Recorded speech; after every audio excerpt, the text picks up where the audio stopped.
شروع اللہ کا نام لے کر جو بڑا مہربان نہایت رحم والا ہے۔ ہم جس آیت کو منسوخ کر دیتے یا اسے فراموش کرا دیتے ہیں تو اس سے بہتر یا ویسی ہی اور آیت بھیج دیتے ہیں۔ کیا تم نہیں جانتے کہ خدا ہر بات پر قادر ہے؟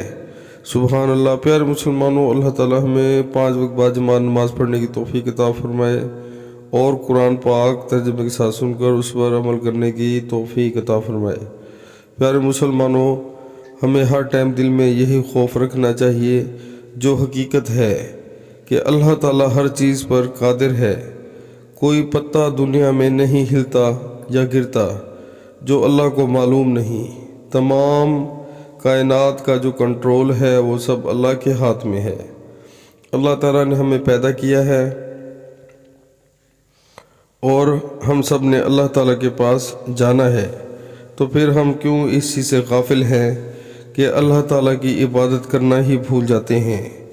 پیارے مسلمانوں، جیسے ہی اذان کا ٹائم ہو دنیا کے سارے کام چھوڑ کر اللہ کے حضور جھک جائے، اسی میں ہماری صلاح ہے اور اسی میں ہماری فلاح ہے۔ تو پیارے مسلمانوں، اللہ تعالیٰ ہر چیز پر قادر ہے، قدرت رکھتا ہے۔ کسی ٹائم بھی اللہ تعالیٰ حکم دے دے فرشتوں کو کہ اس بندے کی روح قبض کرو تو وہ فوراً آ جائیں گے اور بالکل تاخیر نہیں کریں گے۔ تو اس ٹائم ہمارے پاس 1 سیکنڈ کا ٹائم بھی نہیں ہوگا۔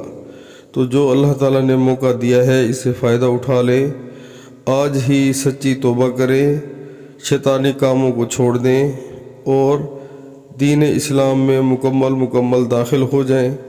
جس طرح اللہ نے زندگی گزارنے کا حکم دیا ہے ویسے زندگی گزاریں۔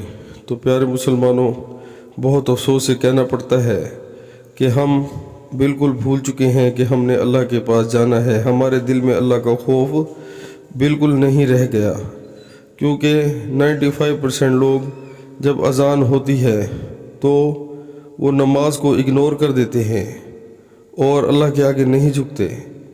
تو یہ بہت بڑی خرابی ہے، اور ہمیں چاہیے کہ اللہ تعالیٰ کے حکم سے جو اللہ کے حکم ہیں ان سب کو مانیں جو قرآن پاک میں ہیں، اور قرآن پاک کو اور حضور پاک صلی اللہ علیہ وآلہ وسلم کے حکموں کو فالو کریں۔ انشاءاللہ عمل کریں، اللہ تعالیٰ مدد فرمائیں گے، بہت فائدہ ہوگا۔ السلام علیکم ورحمۃ اللہ وبرکاتہ۔